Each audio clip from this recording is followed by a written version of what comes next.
Hello and welcome back to another episode of the Spicy Pisces podcast. I'm your host, Emma Jepson, and I'm so happy you're here. Thank you for joining me today. As you could probably tell by the title of today's episode, we're going to be talking about being the chubby kid growing up. So this is a topic that is very personal to me, and I haven't shared a lot of these stories publicly or with really anyone in my life, so this is kind of the first time I'm opening up about these things, but I just really wanted to share it on here because I think it's something that a lot of people can relate to, and this is also where a lot of my own body image issues and disordered eating habits and everything in that realm kind of stemmed from. And so as I've been reflecting more on where I've learned these habits and where they've kind of stemmed from in order to unlearn where I've learned them from and then relearn them a new way that's healthier and makes me happier. This was a big part of it for me when I was kind of looking back and reflecting on my past. And so today I wanted to share what it was like growing up as a chubbier kid, and then also some specific experiences I had earlier on in my life where I felt self-conscious about my body, and I didn't realize how early it actually started in my life. I thought it was a lot later, but now as I've done more reflecting, I realized my body image issues have been prevalent for most of my life, and so I just wanted to share the first few instances I had as a kid where I felt uncomfortable in my own body, either because someone made a comment to me, or someone made a comment to someone else, or did something, or just said something in general, or I saw something, and in turn, that left me feeling uncomfortable in my appearance, and it altered the way I perceived myself from that point on. So starting from the beginning, I was a chubby baby and an infant, and I'm not sure if that's genetic or, all babies have a little chub on them, but I was always a little bit chubbier, and I always had a little belly on me. Even as a kid, I look back at photos of me at the pool as a kid, or just kind of running around in a playground, or any photos or videos my parents took. I always had a little bit of a stomach and stockier legs, and I've seen photos of my sister and then my brother, and my sister always had more of a petite build, and so did my brother too, but I felt like I always looked more quote-unquote stocky than they did, and so I think part of it is just genetic and the way we either hold fat or our muscles were built and our bodies were made to be built. Like, they were just made to be different, and that's okay. And as I kind of grew and went through different, growing periods growing up, I'd have periods where I'd grow 4 inches in a year and lean out for a bit, and then I would kind of fill in, and then I would grow again and get a little bit lankier, then I'd fill in a little bit more. So my body looked a little bit different as I was growing up, but overall, my body's just not meant to be super lanky. I've always just held a little bit more weight and just not been super, super skinny or thin. Just genetically, that's never what I've looked like, and that's not a healthy way for me to look either. So that's something I've had to learn in general, and then also learn to accept and remind myself that it's okay to let my body look the way it wants to look, and that's also okay if it doesn't look like the ideal beauty standard circulating at the moment.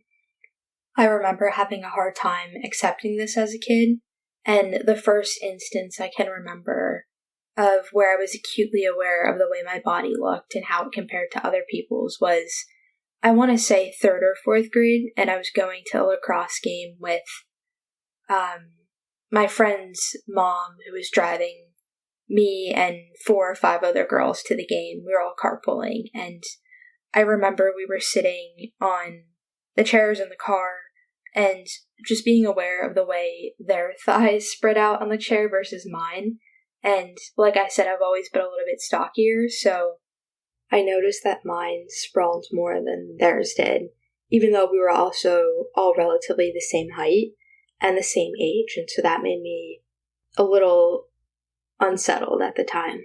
And going along with this, the way the shorts fit them versus me as well, or the skirts we were wearing for the games, they kind of hung over other people's bodies versus mine. I felt like they fit a little bit more tightly and form-fitting, and so that was also something I was pretty self-conscious about, because in lacrosse as well, the quote-unquote ideal build is more tall and lanky, and that was never really the body shape that I ever fit, so I always felt a little self-conscious about that when playing this sport.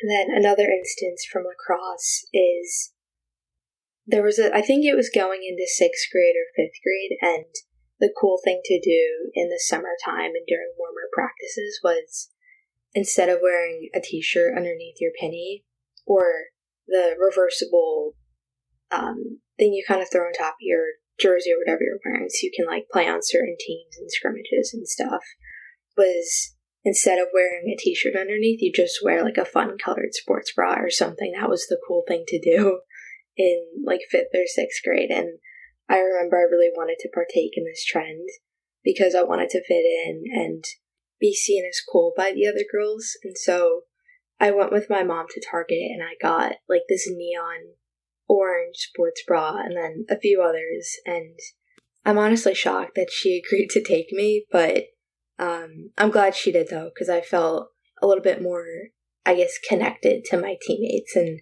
my peers, because I felt like I was fitting in more with them. But once I did actually go to practice wearing just the sports bra and the penny, I felt self-conscious because you have to flip the penny if they put you on another team, and I didn't want to show off my stomach and in front of everyone around, like all the other girls and any other spectators or people watching. So I remember that was something I was pretty self-conscious about, and I try to turn in a direction where I wouldn't be facing a lot of people, or I would flip it over in like 2 hot seconds because I didn't want anyone to see me or something like that.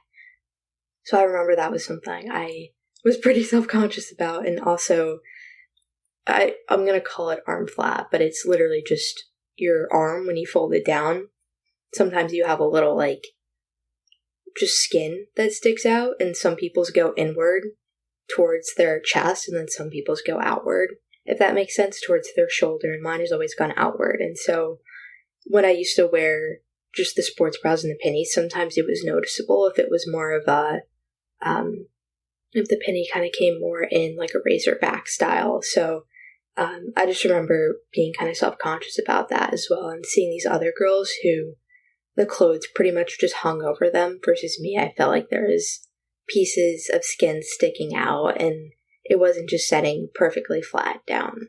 The next point I had listed was when I was doing dance, and I just know so many people have had horrible experiences, especially in ballet classes, and especially if you've done the Russian version of ballet classes. I know some of my friends have, and they've just been traumatized from it. So I will never be putting, if I have a daughter, her in any dance classes that promote this stuff or whatever. But mine was also, my studio was not that bad at all. They never made comments or excluded people based on the way your body looked, but I just remember the certain costumes they would give us or the leotards you would wear in certain classes. I just remember feeling aware of how my body looked wearing these things versus other girls who maybe had these builds that were quote unquote meant for these certain dance classes. And I never had the stereotypical ballet build. And so I dropped out of ballet literally my first year. I think I tried it in 2nd or 3rd grade and I dropped out, but also because I didn't like how slow it was. I wanted to do tap and hip hop because I found that to be more fun. But I think that also could have been a part of it because I didn't feel comfortable in what we had to wear, because I didn't feel like my body was being accepted or like I was welcomed in this sort of community and this dance style. Because anytime we went to buy leotards, or if anyone remembers this, they might be called different things depending on where you lived. But where I lived, we called them sugar lips, and they were like these stretchy tank tops that you could wear, and I used to stack like a dark blue on top of a light blue, or like a monochromatic kind of vibe, and that was a cool thing to wear, so I wore that or a leotard, but I never had a perfectly flat stomach, so I always felt a little insecure about that part of my body sticking out or not being totally flat. And also with some of the costumes they had us buy, they got different sizes, but it was one costume and it wasn't custom made for each different body shape because body diversity is so real, but that wasn't taken into consideration at the time. So you have all these different girls with totally different body types and just different sizes of these costumes, and they looked better on some people than they did others just because it was made more for their specific body type. And I remember like my arm flap would stick out in some of them because the straps would be a little too tight, or it'd be a little too tight around the thighs if it was strapping there or something like that. So that was also something I was pretty conscious about, especially on recital days when you're getting ready in front of all these other girls. And it was a pretty chill, low-key studio I went to, so we'd have a Nutcracker recital in December, and then in June we'd have a summer recital. So it'd be at a high school, and then we'd all just get ready in the cafeteria and the bathrooms nearby. So you're constantly seeing other girls getting changed in front of other people. So that was also a time where I was pretty aware of the way I looked in things versus other girls, and how things just didn't fit me as quote-unquote nicely as they did other people because my body wasn't perfectly flat. I felt like all the costumes just highlighted my insecurities at the time, and they almost emphasized how something was wrong with my body because I wasn't able to fit into these costumes that they were giving us, and I also didn't fit into them like other girls were who supposedly looked better in these costumes than I did. So that was something that has stayed ingrained in my brain for a long time, and most definitely played a huge factor in my body image issues growing up, as well as me developing an eating disorder later on in my life. And a really specific example of something that I still remember so clearly to this day is when we were practicing for one of our June recitals in my hip-hop class, and I think it was like 5th grade. So I think I mentioned this on here before, but I'm only 5'3", so I've always been a lot tinier than other classmates and girls in my dance classes and just people in general. And so because of this, whenever we did stunts, I was always used in the group of people that would be the person being flipped or the person like being lifted or something like that. Because I was shorter, they just assumed that meant I was lighter, and these taller girls would be able to lift me up. And so I got paired with this one girl in this one trick, and I was supposed to sit on the ground on my butt with my feet shoulder width apart and then my knees bent, and I had to wrap my arms underneath my legs so that she could then grab my arms, lift me up, and I would twist out of that position and land standing on my feet.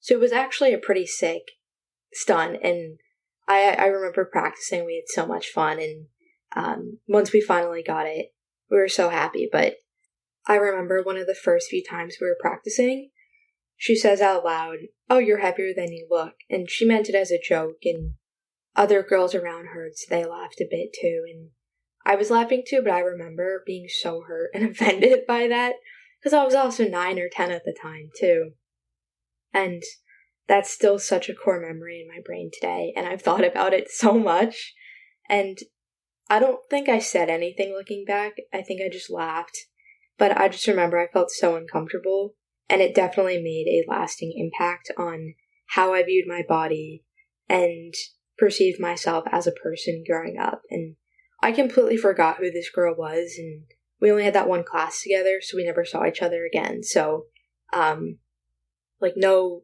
bad blood with her. I have no idea who she is today. And I don't think she meant it in a criticizing manner and to make me feel bad, but that's the way it made me feel, and it affected me in that way. It made me feel so shitty about myself, especially because it confirmed that I was a quote-unquote stockier person growing up, and I carried a little bit more weight than other girls did who were the same height as me. So that definitely made me feel horrible at the time, and I don't think this is something I've ever publicly shared, not even with my therapist. And I think it's because it's something I still feel embarrassed about to this day. Being called out so publicly in front of my peers and being called out for my body / weight / the way my body looked. And almost feeling like I was in the wrong then because I was too heavy for her to lift, in a way. Because basically I felt guilty then because I was too heavy for her to lift. Interesting. Okay, I've never really thought about this before, but that could probably why, because I felt like I was doing something wrong even though I was simply just existing in my body and doing what the teacher told us to do.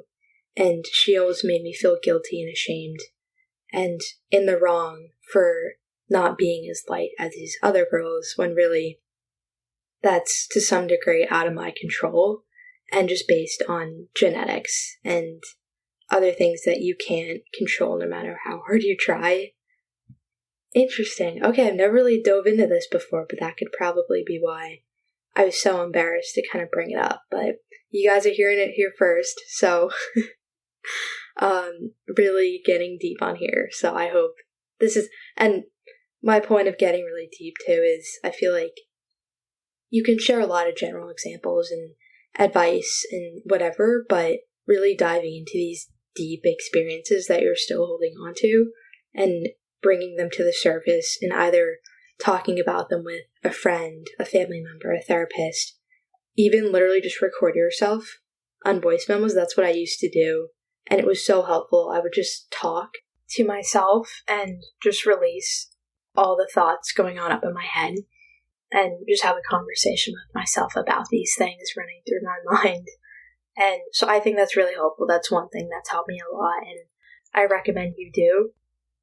But also, I think opening up about these things and these more specific experiences really help you, one, feel less alone because you're able to resonate more personally with other people and their stories, and it also helps make you feel a bit lighter, like a weight's been taken off of your shoulders because you're not the only person that's gone through these experiences that have made you feel this certain way. There's other people that have gone through similar things and they've been holding on to these experiences as well, and they've made, an impact on their life like they have similarly to you.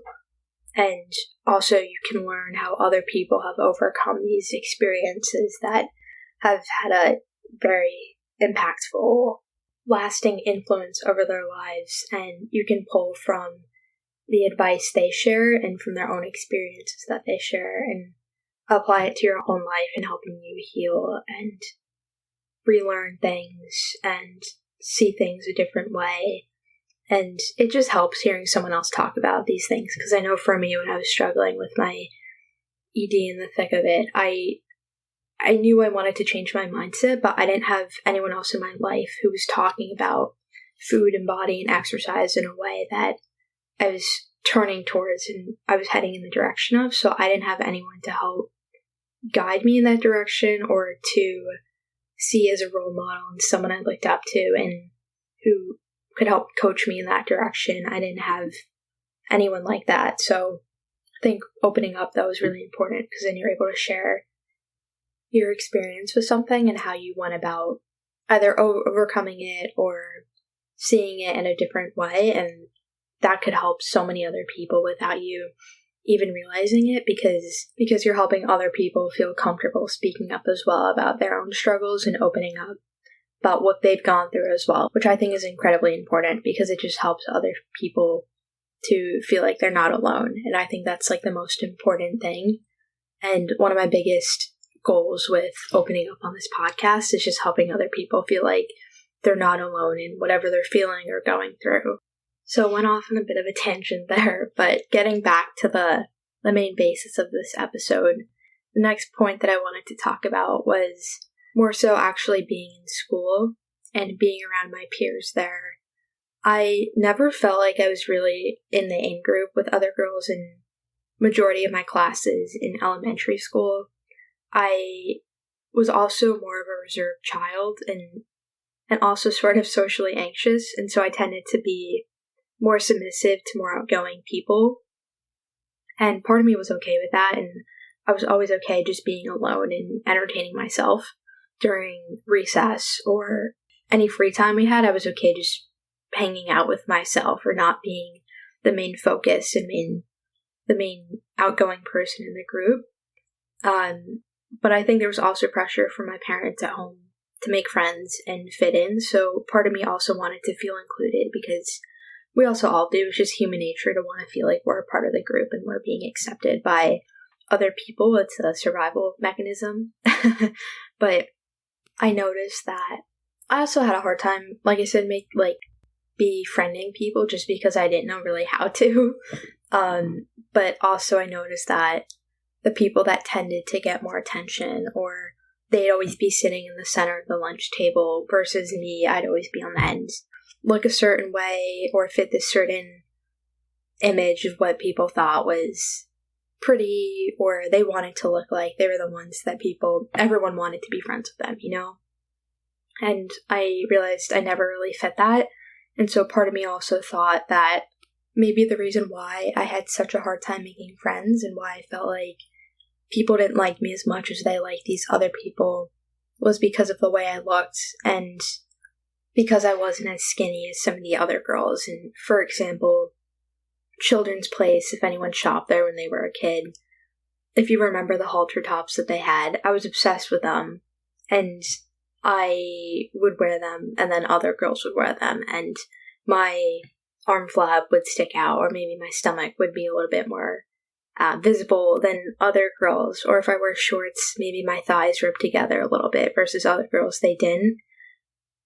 I think subconsciously I was internalizing that because these clothes look different on me than they did on them, and if you go even into those stores at the time, you look at the models, the child models they have, and because this girl looks more similar to this model in the photo, she looks like her, she's almost better than me, or more cool than me, or more likable than me because she looks better and she's in this body that they're expected, that the person who's wearing this item is expected to have, if that makes sense, versus I didn't.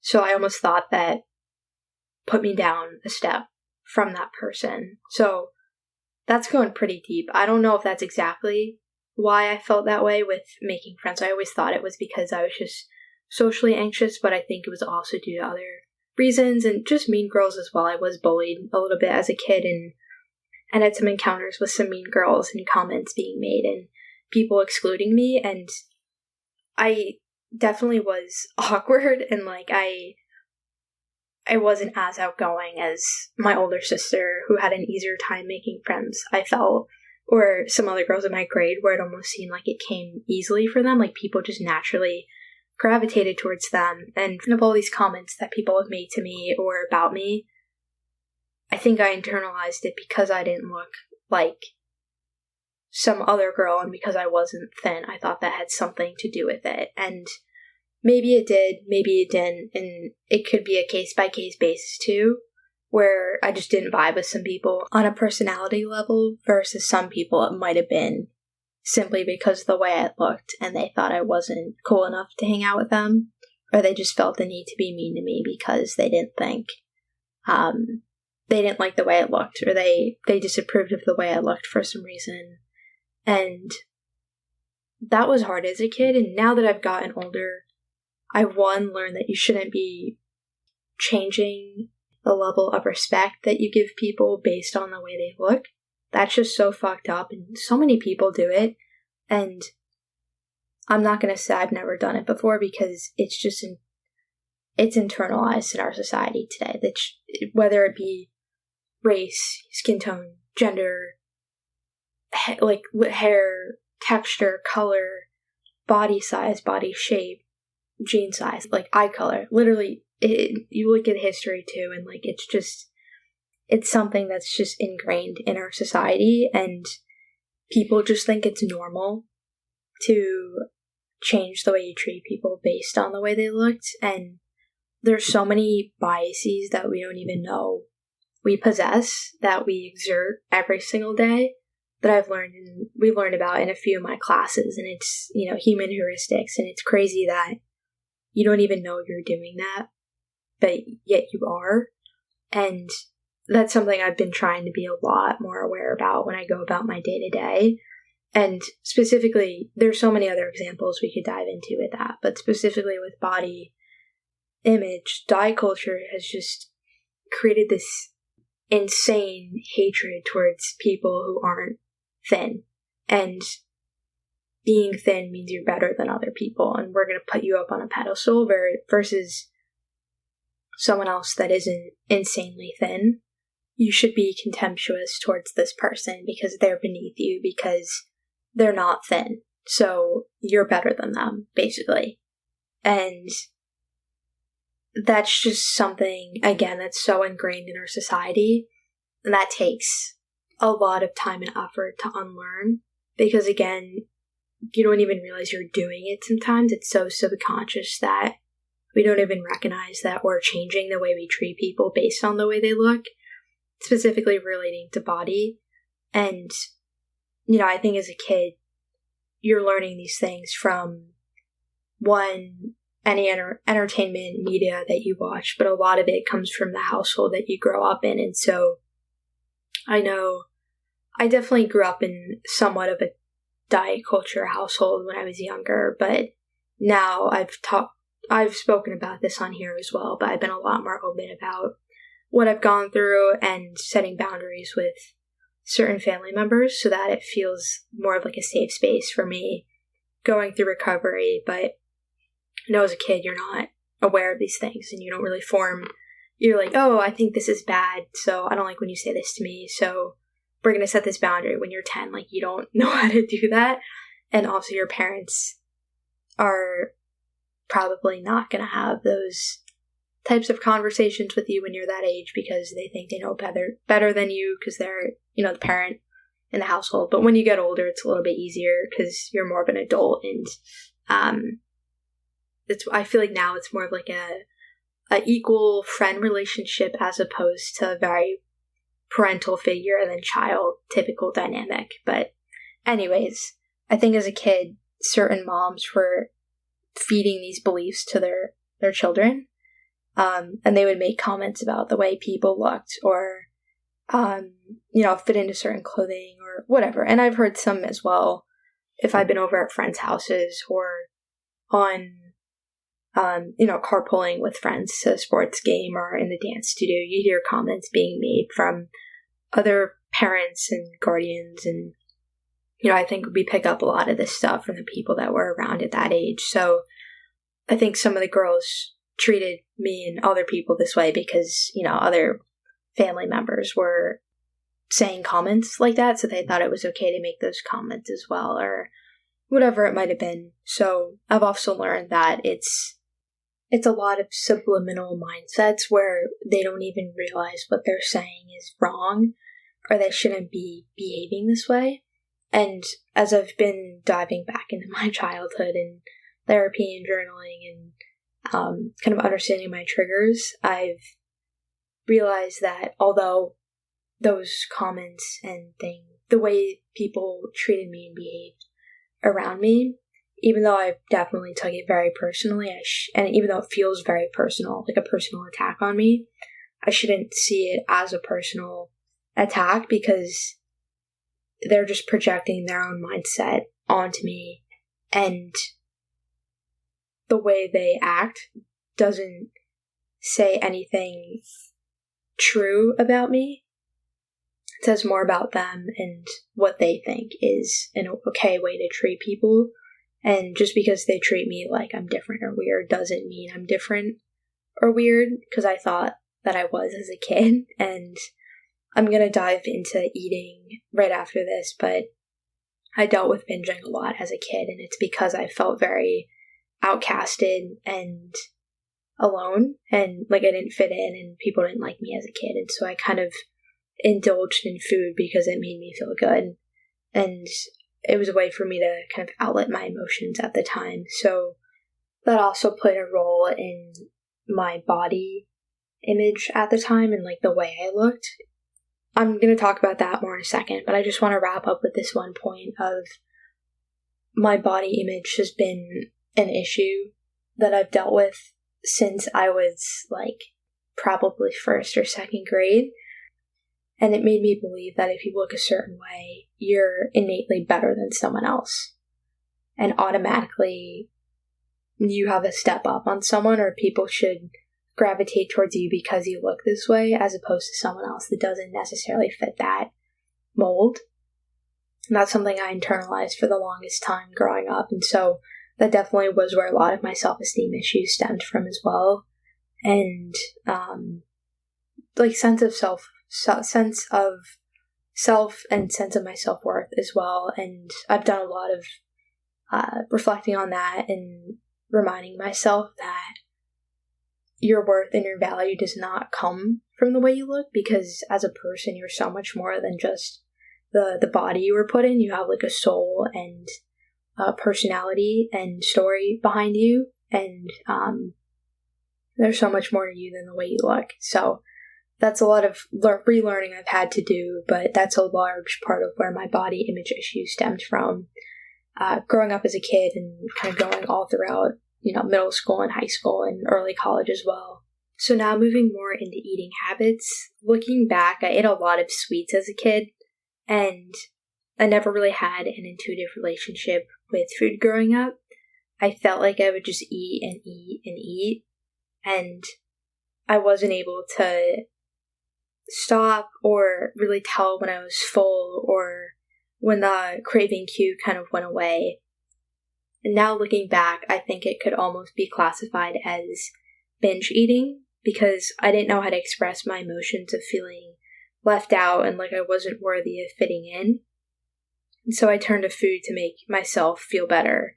And I would eat bowls and bowls of chocolate ice cream with chocolate syrup on top, even if I wasn't really hungry or craving it anymore, but because it tasted good and I enjoyed the time when I was eating it, and it gave me a temporary sense of comfort and relief and pleasure. And another example, I would eat like a full kids cup, those little water cups for kids, and I would just fill it with chocolate chips after school some days. And it was also as a way to motivate me to read and do my homework. So once I finished like X amount of pages, I'd let myself eat a few chips. But it seems like looking back, I always turned to food whenever I didn't know how to cope with the feeling or feelings I had. And when I was younger, it was more so binging. And then later on, we saw it develop more into a restrictive relationship with food, which I think looking back could be classified as a mix of anorexia and orthorexia. But food has always seemed to be my outlet for my feelings, and I know other people have other outlets as well, and not, some people turn to alcohol or drugs or some substance, and then some people it's food, some people it's, anger and outburst and sex or whatever it might be. Everyone has their own outlet and way of doing something, and some just happen to be healthier than others, and those are just unhealthy examples. But food has just always seemed to be something I've struggled with, and it's been on a really wide-ranging spectrum of what it has looked like, or what it has manifested itself as at different stages of my life, but food has always been a core part of it and tying directly to how I'm feeling.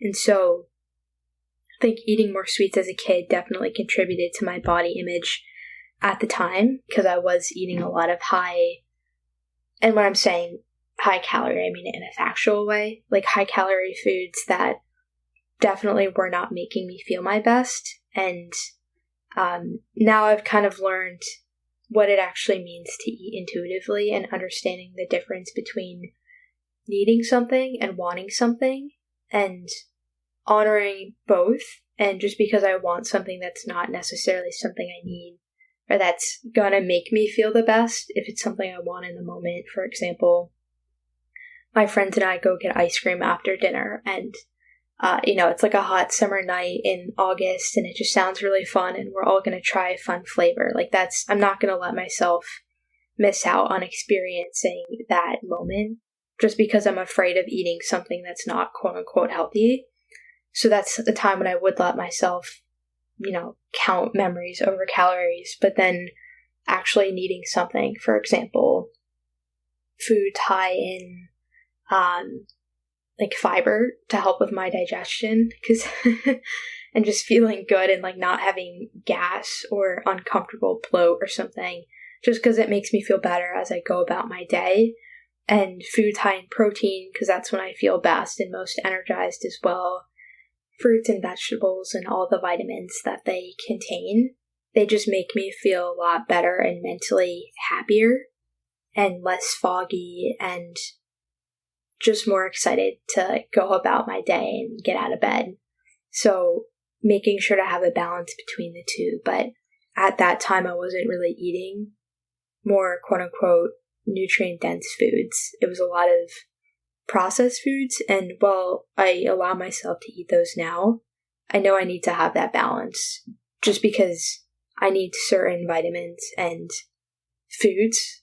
I need to ingest certain foods because they're going to feel my body properly and make me feel best as I go about my day, and mentally just make me feel best as well.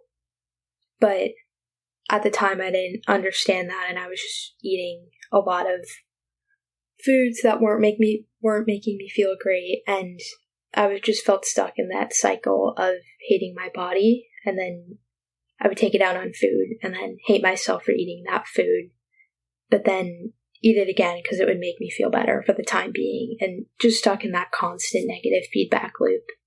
And it's been a process getting to where I'm at with my relationship with food, but I found other outlets to relieve my stress and any emotions I'm holding on to, and just talking more about things. So that's been a huge process with food as well. That was another part that led to the body image, and also being a chubbier kid, I took it out on food. So that was another effect that it had on me. But looking back now, I just want to go hug that little girl and tell her that yes, although you may not fit this ideal beauty standard or expected body image for your age, that doesn't mean that anyone should be treating you with any less respect or like any less of a human than they treat a thinner version of you or someone else who might have been thinner than I was. And the way you look and how it may have made some people feel quote unquote uncomfortable doesn't give them any right to treat me the way they did. And they may have disapproved of the way my body looked, but that doesn't give them the right to vocalize their thoughts either on my body and condemn me for my appearance. I would also tell myself that your confidence levels and self-worth do not stem from what size jeans you wear or what size top you wear, how your stomach looks. You can still be so confident and happy in yourself, irrespective of what you look like. They don't correlate. And I just let her know that it's okay to feel uncomfortable in your body right now, but it is going to get better. And it's not the end of the world if you have a little chub on you. It's okay to have a little, like even now, I just remind, it's okay to not be perfectly thin. It's not the end of the world if you're not super, super thin, because there's so much more to life than making everything you do about being thin. And you can still be such a cool person, and I'd let her know you're going to meet so many great people later in life that are going to accept you for who you are and see you for the whole human being you are, not just for the way you look. And they're going to treat you with the respect you've been looking for, and they're going to have similar beliefs on food and body and exercise as you. And you're just going to feel so comfortable in yourself, and you're going to heal your relationship with food. and learn how to eat intuitively and honor your cravings and feel at peace with food and your body, you're not gonna go the rest of your life hating yourself because of the way you look. And it is possible to heal and see it differently, and that is going to happen for you. So just, you'll be okay. If I could go back, that's what I would tell her, because I felt so alone back then, and I really hated myself and the way I looked, and I was so uncomfortable being in my own body, which makes me so sad to think. But then I look at how far I've come and how much growth I've had, and I'm just so proud of myself for everything that I've done and all the work I've done with my relationships with food and body and exercise and myself. And I can confidently say I'm now the person I wish I had when I was younger in my life, to kind of help guide me through these feelings and these emotions. And I think that's really cool to look back and be able to say. And yes, although being a chubbier kid growing up did take a big toll on me in a lot of aspects of my life, I mean, it ultimately made me who I am today, which is a very, I know that's a very cheesy thing to say. And also, like, I know other people have gone through a lot more serious traumatic experiences, and obviously those have shaped them into the person they are today. So I'm not saying this is like a life-altering thing, but this is my own personal struggle I've battled and gone through, and it's something very personal that I've dealt with for most of my life. And, you know, being able to get to this point where I am now and seeing how happy I am in my own body, you know, even though it's not perfect, the fact of how far I've come makes me really, really happy and proud to see. And so all the times I felt beneath someone or outcasted because of the way my body looked, I would just tell myself, you don't need to believe what these people believe or the way they think, although it might really, really hurt in the moment. You can just have a different mindset on it, and it is going to be okay, and it will get better, and you're going to learn to love and accept yourself and just simply be happy in yourself again. And so that's where I'm going to wrap up with this episode. I have a few more points that I didn't go into just for the sake of time, but I could go a lot deeper into this topic and connect some of these previous experiences from my childhood and how they played a role later on in my life more specifically. So if that's something you want to hear me speak about, let me know. You can shoot me a DM on my Instagram is at Eats by Emma, and Eats is with a Z. So you can let me know there. But I hope you enjoyed today's episode. It was definitely more personal and intimate than some of the other episodes I've done. So I hope someone listening is able to resonate deeply with things I talked about and made to feel less alone in things they've gone through. Because as I'm starting to learn, so many people have their own stories and experiences with food, body, exercise. And it just makes me feel less alone when I hear other people talk about their own stories and where these habits stemmed from. So I hope this episode helped.